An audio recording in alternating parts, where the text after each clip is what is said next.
palace's bronze gates. But in the empire beyond, she still lived.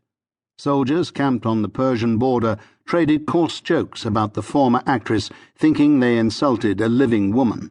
General Belisarius, beaten back by the Goths in Italy, could continue to hope for a few days longer that the Empress might sway Justinian to send reinforcements. In Alexandria, a Monophysite clergyman penned a homily on Theodora's piety, unaware that she had already joined his heretical saints. Now released into the city, word of her death flowed like a swiftly lengthening shadow along Constantinople's thoroughfares.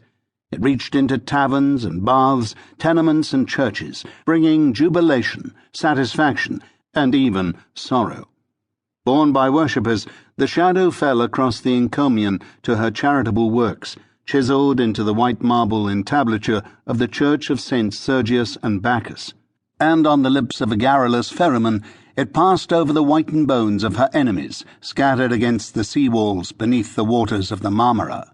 By nightfall, Theodora would be dead to all who dwelt within the area bound by the capital's land walls.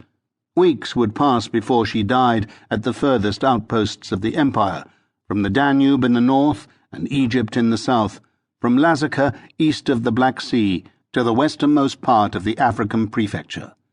She would go on living for several extra days in Syria, thanks to John the Cappadocian, the former official she so hated.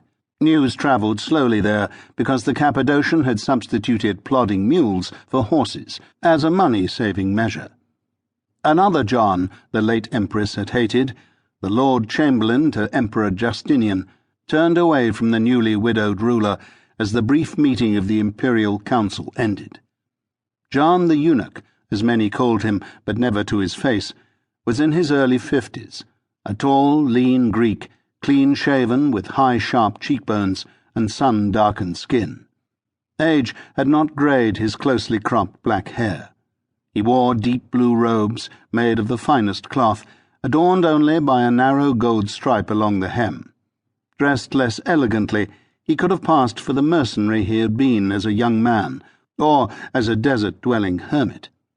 "John, please remain." The Emperor spoke softly.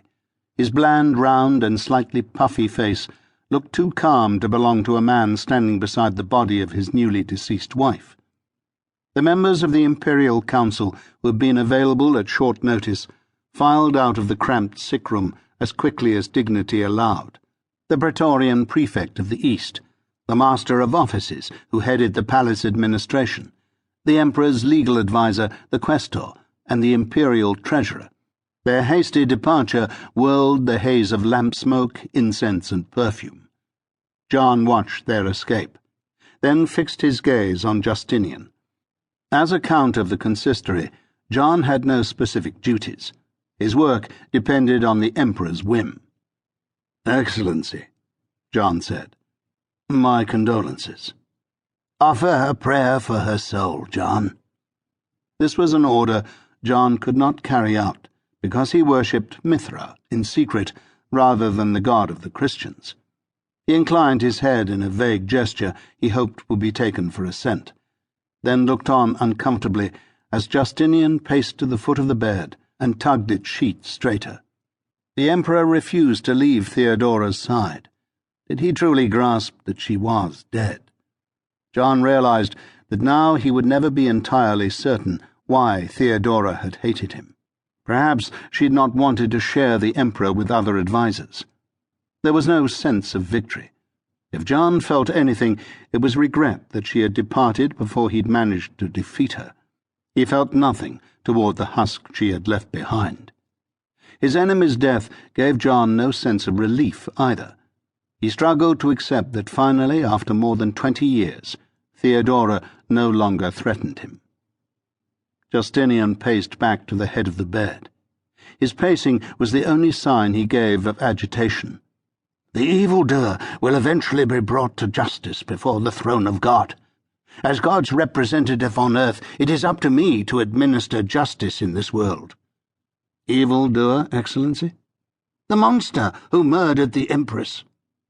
The statement took John off guard. For months the court had observed in horror as the Empress wasted away.